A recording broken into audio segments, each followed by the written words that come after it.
Definitely members, आज है 8 अगस्त। रही बात भारतीय शेयर बाजार की, फ्लैट काइंड ऑफ माहौल विटनेस होता हुआ देखने को मिला। आज बाजार में उतना ज़्यादा उतार चढ़ाव विटनेस होता हुआ दिखाई नहीं दिया। फ्लैटिश काइंड ऑफ माहौल हमें देखने को मिला। बट इसी बीच में दोस्तों, एक कंपनी के आज हमें Q1 के नंबर्स देखने को मिले।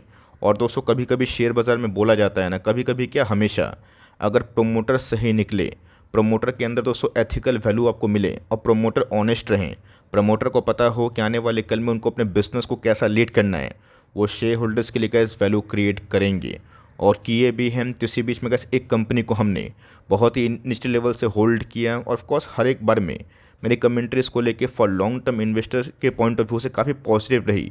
उनके नंबर्स ने गैस आज कमाल और धमाल दोनों मचाया और स्टॉक में अपर सर्किट पे लगता हुआ देखने को मिला। बट इसी बीच में दोस्तों, इस कंपनी के प्रमोटर्स की भूख अभी भी ख़त्म नहीं हुई। लॉन्ग टर्म में दोस्तों कंपनी अभी भी बहुत ही रोबस्ट फिनेंशियल शो कर रही है। चैनल फर्स्ट टाइम होंगे, सब्सक्राइब कर सकते हैं इस तरह की क्वालिटी कंटेंट को सबसे पहले एक्सेस करने के लिए। Now without dealing any for time, let's begin. तो आज इनके नंबर शेड्यूल थे और नंबर की बात की जाए वही 10 साढ़े 10 बजे के आसपास हमें देखने को मिले। और नंबर्स आते ही दोस्तों स्टॉक 5% का जो अपर सर्किट है ना, उसमें फ्रीज होता हुआ देखने को मिला। डिस्क्लेमर के संग बोलना चाहूँगा, येस, हम लोग इसको होल्ड करते हैं आज से नहीं तकरीबन 2 सालों से, जहाँ पे गैस कंपनी हम लोग को 7 से 8 गुना पैसे बना के दी। 2 बार बोनस दी, एक बार स्टॉक स्प्लिट हुआ। लेकिन येस, स्टॉक के बारे में डिस्कस करने से पहले गैस मैं बोलना चाहूँगा कि कंपनी अभी भी ASM स्टेज 4 लिस्ट में है। सिंपल सी बात है, जिनको नहीं पता है ASM क्या होता है, जब स्टॉक में काफ़ी तेज़ी होती है तो इन्वेस्टर्स को बचाने के लिए बहुत वोलेटाइल मूवमेंट्स है ना, वहाँ पे तो सेबी प्रपोज करती है, एक्सचेंजेस प्रपोज करते हैं कि सर्किट में 2%, 2.5%, 5% का फिल्टर रहे, जहाँ पे बहुत बड़ी स्पेकुलेशन ना हो। डिस्पाइट दोस्तों हमें कंपनी के नंबर्स के बाद स्टॉक 5% भागता हुआ दिखाई दिया है। कंपनी की बात की जाए तो एक साल में 300% के ऑलमोस्ट ऊपर देखने को मिल रहा है। मतलब गैस कंपनी पिछले 3-4 महीना से एक साइडवेज पैटर्न में थी। यहाँ पे गैस हमें एक स्टॉक स्प्लिट का ये फ़ायदा मिला। स्टॉक के भाव की बात की जाए तो हमें अभी भी 1000 के आसपास दिखाई दे रही है। 5 ईयर्स की प्रोफाइल की बात की जाए, 5 ईयर्स में गैस 11,000%। अगर आप दोस्तों लिस्ट निकालें ना और देखें कि लास्ट 5 सालों में किसने बड़े पैसे बनाए, टॉप 5 कंपनी में दोस्तों आपको ये कंपनी मिलेगी जहाँ पे आपको 5 सालों में मैसिव रिटर्न्स देखने को मिल रहा है। और मैंने कैसे इस कंपनी को आज से नहीं तकरीबन 2 साल पहले से ऐसे नेक्स्ट अडानी बनने की क्षमता रखता है, इसको लेके कवरेज दी है। तो शायद समझ भी गए होंगे। तो जी हाँ दोस्तों, मैं इधर पे KPI ग्रीन एनर्जी के बारे में डिस्कस कर रहा हूँ। अब वीडियो दोस्तों इधर पे ख़त्म नहीं हुई, बिकॉज आने वाले कल में इस कंपनी को और भी जो ग्रोथ है ना, उसकी संभावना हो सकती है। इसके पीछे गैस मैं रीज़न एक्सप्लेन ज़रूर करूँगा। बट यस, कंपनी की बात की जाए तो यहाँ से गैस कंपनी बहुत तेज़ भागी है।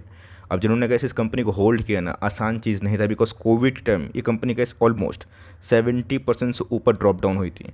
अब जो कंपनी 70% गिर जाए, आपको उम्मीद होगा तो उसको कंपनी भाग के इतनी बड़ी मल्टीबैगर होगी, बहुत ही कम संभावना होती है। लेकिन यस, कुछ कुछ प्रोमोटर्स ऐसे होते हैं ना, जिनका विजन काफ़ी अच्छा होता है। तो कंपनी क्लीन और ग्रीन में काफ़ी अच्छा काम कर रही है और कंपनी का गैस जो फाइनेंशियल है ना, वो काफ़ी रोबस्ट हो चुका है। पहले गैस बहुत लोग बोलते हैं कि सर आपने कब कवर किया, बताया करें, जिससे मुझे मोटिवेशन मिले और ऑफकोर्स लॉन्ग टर्म होल्ड करने का एक प्लान हम लोग कर पाएँ।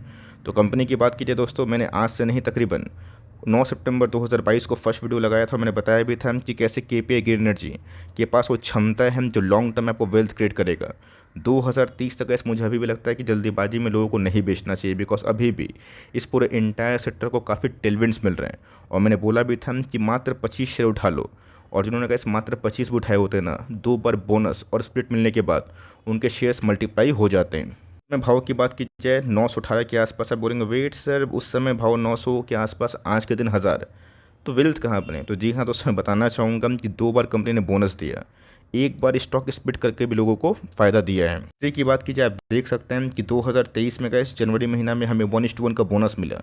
उसके बाद रिसेंटली गैस इसी साल के फेब महीना में हमें 1:2 का बोनस का फ़ायदा मिला, जहाँ गैस 15 फेब को इनके एक्स बोनस डेट थे। स्प्लिट की बात की जाए तो जी हाँ गैस उसका भी हमें ज़बरदस्त फ़ायदा मिला। स्टॉक के ओल्ड फेस वैल्यू 10 थे, जो घट के हमें 5 देखने को मिले। तो हो सकता है कि आने वाले दिनों में ये 5 2 में जस्ट लाइक BBL या फिर 1 में कन्वर्ट हो जाए, जहाँ पे आपके नंबर्स ऑफ शेयर्स ना और ही मल्टीप्लाई हो जाए। हो सकता है कि आने वाले दिनों में कंपनी बोनस ही बांटे। लेकिन यस, अब कंपनी Q1 के नंबर्स कैसे हैं उसको दिखाना ज़रूरी है। बस तो गैस हम लोग देखेंगे, लेकिन उसके संग कंपनी के मार्केट कैप की बात की जाए मात्र 12,000 करोड़ के आसपास। मतलब गैस कंपनी में अभी भी ना इनफ अपॉर्चुनिटी है, कंपनी लॉन्ग टर्म में अभी भी काफ़ी अच्छा काम कर सकती है।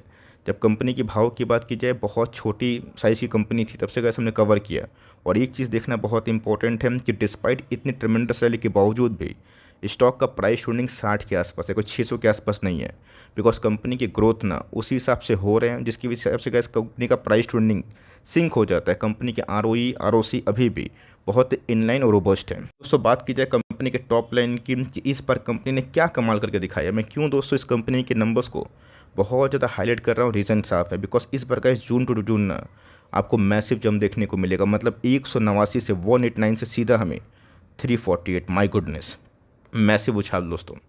रही बात क्वार्टरली परफॉर्मेंस की, उसमें भी हमें एक ह्यूमंगस 289 से 384 करोड़ के आसपास देखने को मिल रहा है। ऑपरेटिंग प्रॉफिट की बात की जाए सीधा डबल 69 से कितना दोस्तों 132। क्वार्टरली की बात की जाए 93 से हमें 132।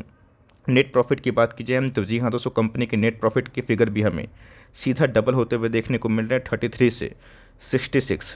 क्वार्टरली पॉइंट ऑफ व्यू की बात की जाए 43 से 66। मतलब दोस्तों कंपनी के टॉप लाइन बॉटम लाइन सब कुछ बढ़िया है। और इवन दोस्तों इस क्वार्टर में ना हमें मार्जिन्स का एक्सपेंशन देखने को मिल रहा है, जो 4-5 क्वार्टर तक उतना नहीं था, थोड़ा बहुत 30-32% के आसपास आया था, जो भाग के अभी भी 30% के आसपास पहुंचा। और कंपनी ने दोस्तों इस क्वार्टर में ना बहुत ज़्यादा इंटरेस्ट पे किया, मतलब 28 करोड़ के आसपास। और मैं दिखाऊंगा कि कंपनी को इतना ज़्यादा जो इंटरेस्ट है ना वो देने की ज़रूरत कैसे पड़ गई। सबसे पहले गाइस समझना बहुत इंपॉर्टेंट है कि जब कोई कंपनी छोटी होती है बट कंपनी के प्रमोटर्स अच्छे होते हैं, कंपनी को अगर बाजार से लोन लेने की आवश्यकता होती है, डेट बढ़ता है, तो कंपनी का टारगेट पता है क्या होना चाहिए कि उनको ग्रोथ ऐसा करना है ना जहां कंपनी उनके लोन भी चुकता करे और कंपनी के सेल्स के संग प्रॉफिटेबिलिटी भी ह्यूज हो। कंपनी के सेल्स अगर आप देखें 2021 में 100 करोड़ और दोस्तों अभी के टाइम 11-1200 करोड़, मतलब सेल्स में हमें 12 गुना के आसपास उछाल देखने को मिल रही है। ऑपरेटिंग प्रॉफिट की बात की जाए 58 से 109, 208, 337 और अभी के टाइम 400 करोड़। रही बात दोस्तों कंपनी की नेट प्रॉफिट की फिगर की, तो आप देख सकते हैं कि कैसे कंपनी 2243 डबल, फिर 50% के आसपास ग्रोथ और अभी के टाइम 195। मतलब कैसे देखा गया ना तो कंपनी पिछले कुछ समय से अपने शेयर होल्डर्स को बहुत रिवॉर्ड दे रही है दोनों हाथों से। एक तो गाइस कंपनी बोनस स्प्लिट दी, इवन डिविडेंड परसेंटेज भी कंपनी का हमें बढ़ता हुआ देखने को मिला लास्ट कुछ क्वार्टर से, कुछ ईयर से। और कंपनी के नेट प्रॉफिट की बात की जाए उसमें भी हमें कंटिन्यूसली बेसिस पर उछाल देखने को मिल रही है। कहीं दोस्तों बहुत सारे शेयर्स को अभी भी हेडविंड्स मिल रहे हैं, जो भी प्रतिभा तो रखते हैं बट उनको अपॉर्चुनिटी नहीं मिल रही है कि अपने शेयर होल्डर्स को रिवॉर्ड करे। Patience is the key. इस कंपनी में दोस्तों बहुत लोगों को 70-80% के आसपास गिरावट का सामना करना पड़ा था, और जो झेले हैं पैसे उन्हीं के बने। बिना झेले हुए दोस्तों पैसे बना टफ हो जाते हैं। तो कंपनी अगर ओवर 60% के आसपास CAGR ग्रोथ रखती है, प्रॉफिट की बात की जाए 95% 3 साल में, TTM में 60%, स्टॉक दोस्तों फिनोमिनल परफॉर्मेंस देता है। इसलिए गैस जब हाई पी का स्टॉक की बात आती है ना, वहाँ पे देखना बनता है कि कंपनी के ट्रैक रिकॉर्ड में कितनी उछाल देखने को मिल रही है। स्टॉक की बात की जाए लास्ट 5 ईयर से दोस्तों हमें 159% के आसपास कंपाउंडिंग का बेनिफिट मिल रहा है, और 3 सालों में तो गैस 250% के आसपास CAGR। ये बहुत ही अद्भुत होती है। कंपनी के ROE काफ़ी इनलाइन है। चीज़ दोस्तों मैं बिल्कुल भी आपसे छुपाऊंगा नहीं, और वो क्या है, सबसे पहले गैस कंपनी का रिजर्व आप देख सकते हैं कि धीरे धीरे काफ़ी बढ़ रहा है, जो बहुत ही अच्छी बात है। लेकिन साथ ही साथ दोस्तों कंपनी की बोरिंग्स में भी हमें बहुत बड़ी उछाल देखने को मिल रही है। बहुत लोग बोरिंग के फिगर को देख के निराश हो जाते हैं और निवेश नहीं करते हैं। यस दोस्तों, डेट टू इक्विटी की बात की जाए वही बढ़ा है।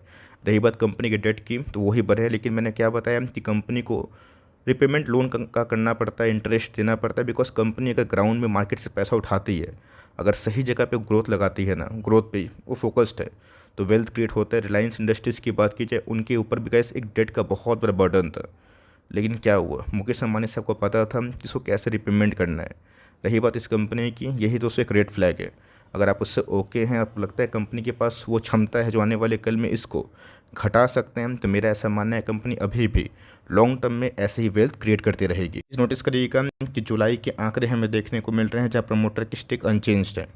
FIS ने कैसे अपने स्टेक को बढ़ाया है ऑलमोस्ट 7%। DS की होल्डिंग की बात की जाए वो भी थोड़ी सी बढ़ते हुए देखने को मिल रही है, और पब्लिक होल्डिंग की बात की जाए उसमें थोड़ी बहुत गिरावट दिखाई दी है। मुझे अच्छे से याद है कि जब इस कंपनी में अचानक से FIS और DS की रुचि बढ़ी थी ना, मैंने क्या उधर पे बहुत बार वीडियो बना के इनकरेज किया था कि FIS और DS को देखिए कि कहाँ पे उनको मौका मिलता है। तो FIS की होल्डिंग दोस्तों आज के दिन 7% के आसपास है, जो एक समय हमें बिलो 3% के आसपास देखने को मिली थी। बहुत लोगों ने कमेंट किया था कि सर सितंबर में आपने वीडियो तो बनाया, लेकिन यस व्हाट अबाउट एफआईएस ने अपने स्टेक को काटा है, तो कंपनी ग्रोथ ठीक होते हैं तो एफआईएस फिर से वापस आते हैं। अभी गैस वही एग्जांपल हमें दिखाई दिया है। वैसे दोस्तों अगर आप पुरानी होल्डिंग को कंटिन्यू करना चाहते हैं तो बेझिझक फॉर लॉन्ग टर्म करना चाहिए, मेरा ऐसा मानना है। नए निवेश करना चाहते हैं हम तो धीरे धीरे एसआईपी के माध्यम से, अगर आपको 1 लाख इन्वेस्ट करना है तो कोई दिक्कत वाली बात नहीं है। आप 10 महीना धीरे धीरे इन्वेस्ट करें या 12 महीना धीरे धीरे इन्वेस्ट करें, 10,000 मंथली इन्वेस्ट करें। आपको लगता है कि बाजार टॉप लेवल पे है, बहुत ही हाई लेवल पे है, निफ्टी और बैंक निफ्टी में सेंसेक्स में गिरावट की संभावना है, मैं पैसा नहीं लगाऊंगा, आपका दोस्तों निजी राय। लेकिन यस अगर आप डिसिप्लिन वे से एसआईपी करते हैं, टिप्स का फ़ायदा उठाते हैं और 5 साल छोड़ते हैं तो उन्हीं को लाइक रिवॉर्ड मिलते हैं।